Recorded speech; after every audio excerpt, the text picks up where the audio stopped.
Bonjour, bienvenue à toutes et à tous sur Cocotte TV. Aujourd'hui, nouveau vidéo test et on vous parle du boîtier Colink Stronghold Barricade. Un boîtier qui, vous allez le voir, ressemble à un boîtier dont on a parlé dernièrement, à savoir le Prism qui provient de la même marque.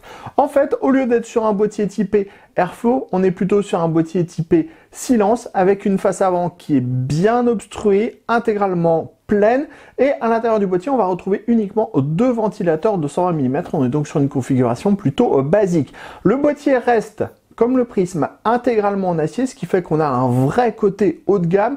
En plus, il existe en version gunmetal, il est absolument superbe. Son prix 72,90 €. On vous propose d'en faire le tour complet et en fin de vidéo on parle performance, température et bruit. On commence avec le packaging, ce dernier est des plus simples. On a un carton couleur carton avec des marquages noirs dessus. À l'intérieur, par contre, on a des bonnes protections. Ces dernières sont en mousse. On enchaîne de suite avec les tech specs. Sachez qu'on est sur un boîtier qui est compatible EATX, ATX, micro ATX. Les dimensions du boîtier sont de 216 mm de largeur sur 496 mm de hauteur, 400 mm de profondeur. Le poids est de 7,2 kg et comme vous pouvez le voir, le boîtier il est principalement en acier.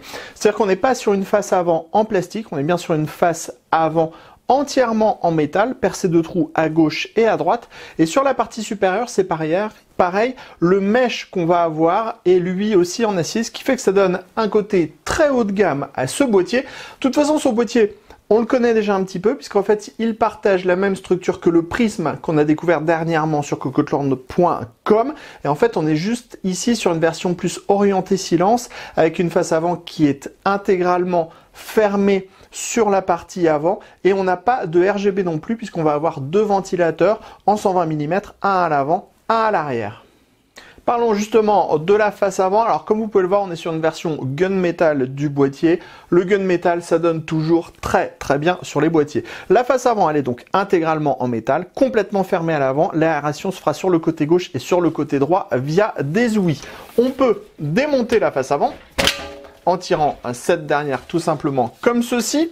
Vous voyez, elle est intégralement pleine et intégralement en métal. Et derrière, on va trouver le ventilateur de 120 mm. Au niveau de la grille, sachez que cette dernière est également compatible 3 fois 120 mm, radiateur de water cooling en 360 mm également. Et on pourra également installer, vous voyez, un ventilateur de 140 mm, deux ventilateurs de 140 mm, trois ventilateurs de 140 mm si nécessaire. Par contre, pour le water cooling, on sera sur du 280 mm maximum. Sur le côté gauche, on trouve un panneau en verre trempé avec des pourtours qui sont peints. Il est monté sur deux charnières. L'ouverture se fait avec cette petite tirette en tissu. Vous voyez, hop, on ouvre et pour retirer le panneau, on le soulève tout simplement. Sur le côté droit, maintenant, on va avoir un panneau en acier, couleur gunmetal, comme tout le reste du boîtier. Et bien sûr, la fixation du panneau est faite par deux vis à main.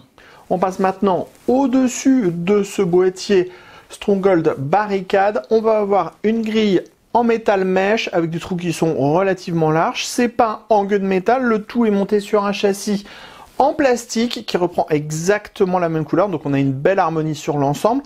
Ensuite on va avoir le power on, ici le bouton reset. On a également un bouton LED, c'est en fait le bouton reset qu'on pourra mettre ou en reset ou en LED. Ensuite on va avoir un USB 3.0, deux USB 2.0, les entrées sorties audio. On peut démonter la partie supérieure en la tirant sur le dessus comme ceci.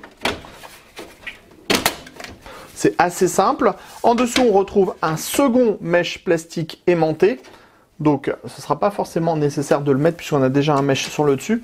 Et en dessous, on va retrouver une grille compatible 2 x 120 mm, 2 x 140 mm ou radiateur de water cooling en 240 mm maximum. À l'arrière du châssis, on retrouve exactement la même architecture que sur le Prism avec 5 cm dans la partie haute, ça c'est bien pour les radiateurs de water cooling. Ensuite on va avoir un ventilateur de 120 mm en PWM comme à l'avant avec réglage de la hauteur sur 4 cm, l'emplacement de la plaque IO-Shield de la carte mère, les 7 slots d'extension, ajourés non soudés, montage par vis, une petite grille d'aération au-dessus des cache. Ensuite, l'emplacement de l'alimentation dans le bas, sans système pour lutter contre des vibrations, mais par contre, on trouve un filtre amovible en mèche plastique en dessous. Enfin, on termine sous le Stronghold Barricade où on va retrouver 4 pieds en plastique qui sont eux aussi finition gunmetal avec la même couleur que le reste du boîtier. Ensuite, on va avoir ici un mesh qui va protéger en fait l'emplacement de l'alimentation. On remarque qu'il est également gunmetal et sur la partie avant, on va avoir aussi ce mesh qui va pouvoir protéger la cage HDD. On pénètre maintenant à l'intérieur de notre Stronghold Barricade. Un châssis qu'on connaît déjà, c'est le même que dans le Prism. On va donc avoir une finition black à l'intérieur avec 3 passages dans le haut, 2 passages sur le côté, un large accès backplate au centre. Dans la partie basse, on va avoir un cachet alimentation avec une ouverture pour voir l'alimentation, une grille d'aération sur le dessus et 3 passages à l'arrière. À l'avant, on va retrouver le ventilateur de 120 mm qui est présent de base. Il est en PWM. On pourra remplacer ce ventilateur par 3 autres ventilateurs de 120 mm, 2 ventilateurs de 140 mm ou un radiateur de water cooling en 280-360 mm. À l'arrière, on connaît aussi, on retrouve un autre ventilateur de 120 mm PWM de la marque, 7 slots d'extension ajourés, non soudés, montage par vis classique. Enfin, l'emplacement de l'alimentation dans le bas, sans patins, pour lutter contre les vibrations. Dans la partie haute, on va retrouver la grille sous le double mesh métal. Donc, clairement, on pourra séparer d'un des mèches si on veut gagner en efficacité. La grille en dessous des mèches est compatible 2 x 120 mm ou 2 x 140 mm. Hop, on en profite, on passe directement à l'arrière.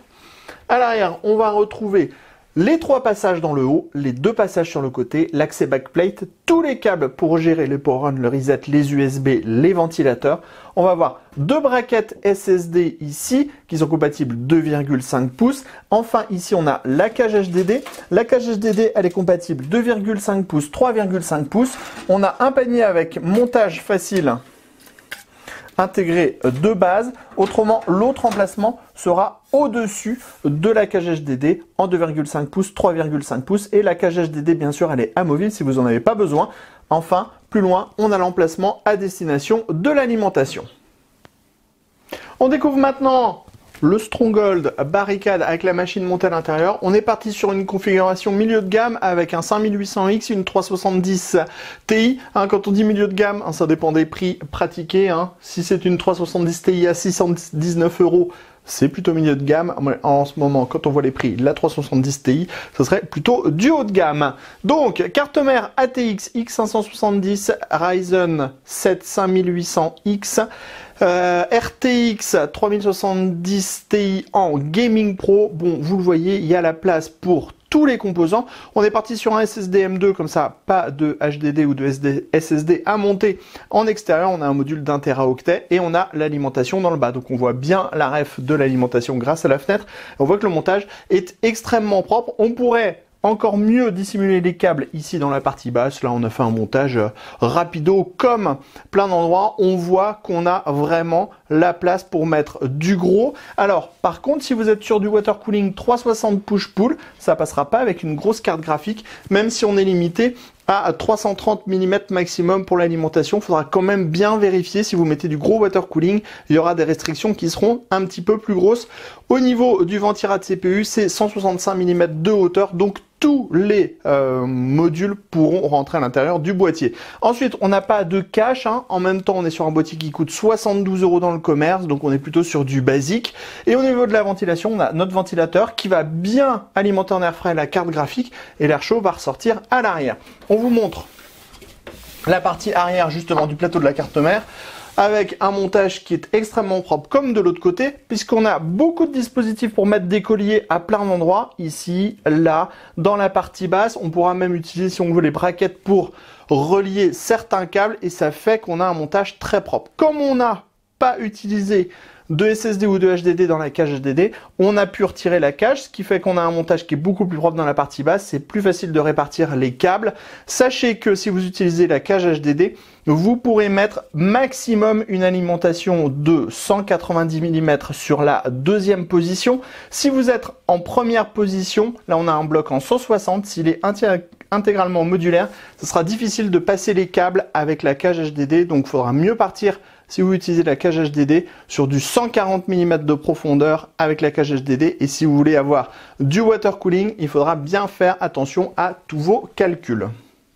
On termine ce tour avec la machine allumée. On va vous donner notre avis sur ce Stronghold Barricade dans quelques instants. Alors, on n'a pas de RGB de base, donc le RGB sera apporté par votre configuration. Ici, on a nos barrettes de RAM, notre ventirad stock et notre carte graphique qui display toutes les couleurs de l'arc-en-ciel. Et comme on a un panneau en verre trempé, ça sera possible d'en profiter. Au niveau du bruit des ventilateurs, 31,6 dB en 5 volts, c'est inaudible.